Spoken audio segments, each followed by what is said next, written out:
নিষিদ্ধ আর গণতন্ত্র একসঙ্গে যায় না। আপনাকে গণতন্ত্র হলে সব মতকে বলতে দিতে হবে, জনগণ চুজ করবে কোন মতকে সে চায়। আপনি রাজনৈতিকভাবে মোকাবেলা করবেন আপনার ভিন্ন মত। একটা গল্প প্রবাদ আছে যে মূর্খদের কোনো গ্রাম নেই, সব গ্রামেই মূর্খ থাকে। তা আমাদের সংবিধান অনুযায়ী রাষ্ট্রপতির কোনো ক্ষমতাই থাকে না। তো সেই হিসাবে আপনি জুলাই আগস্টের ঘটনায় সাবেক পদত্যাগ করেছেন যিনি মুক্তিযোদ্ধা মোহাম্মদ শাহাবুদ্দিন চুপ্পু সাহেবের কোনো কিছু করার ছিল না। এটা কি করবে? উনি তো কোনো নির্বাহী ক্ষমতা নেই।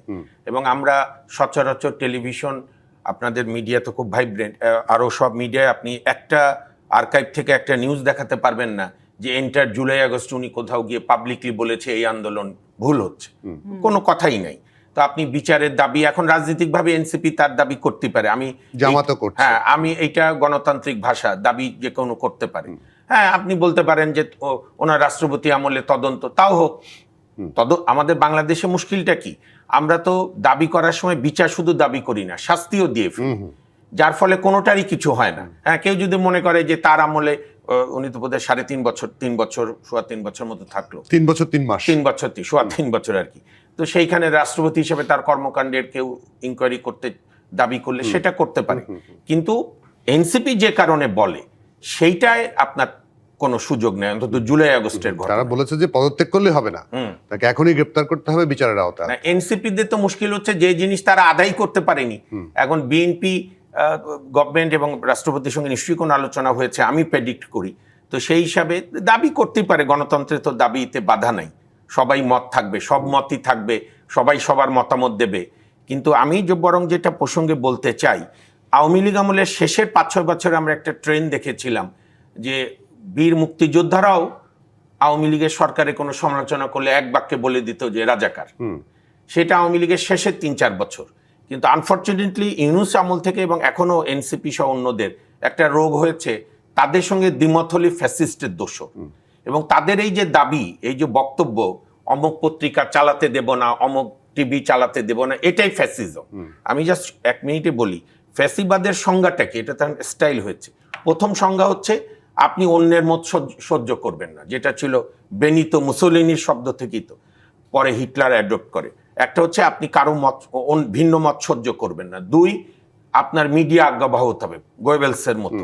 3, বিচার বিভাগ আপনার অধীনে হবে। 4, একটা কাল্পনিক শত্রু থাকবে, যেরকম জার্মানিতে ছিল ইহুদিরা সব নষ্ট করছে, ইহুদি মারো। এই তো মূল কথা ফ্যাসিবাদের বৈশিষ্ট্য।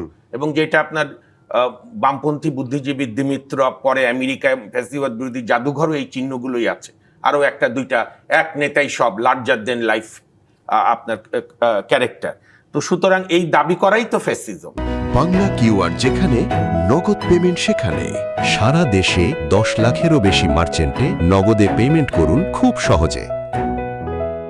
এবং আমি সবসময় একটা কথা বলি যে নিষিদ্ধ আর গণতন্ত্র একসঙ্গে যায় না।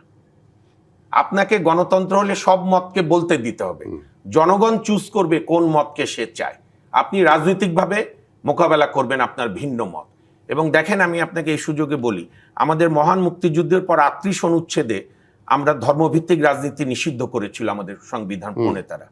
কিন্তু জামাত ইসলামকে রাজনৈতিকভাবে রাজনৈতিক দলগুলো মোকাবেলা করতে পারেনি বলে জামাত ধরেন এখন একটা রাজনৈতিক দল, তার যাই সমর্থন শক্তিশালী, বাট এটাও আমার ডিফার আছে।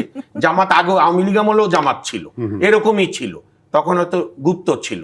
জামাত একটা তাদের মতো করে তাদের আদর্শ, এটাকে আপনার রাজনৈতিকভাবে আপনি মোকাবেলা যতদিন না করবেন, যে কোনো আদর্শকে নিষিদ্ধ করে জেল জুলুম দিয়ে আটকানো যায় না, এটা সারা বিশ্বে।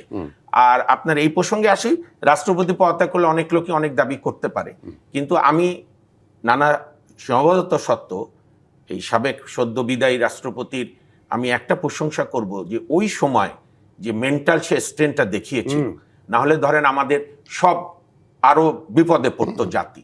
আর আরেকটা বিষয় আপনাকে বুঝতে হবে, আপনি আমি বা অধ্যাপিকা আমরা কোনো কারণে একটা বিরোধিতা করতে পারি, কিন্তু ওই আন্দোলনে এখন তো প্রকাশ হচ্ছে একটা বড় অংশের শাহাবুদ্দিন সাহেবের ব্যাপারে আপত্তি, বাস্তবে বলছে ফ্যাসিবাদের দোষ, কিন্তু তাদের চেতনাগত রাগ হচ্ছে এতদিন পর্যন্ত কেন একজন বীর মুক্তিযোদ্ধা ওই পদে আছে, রাগটা ওইখানে।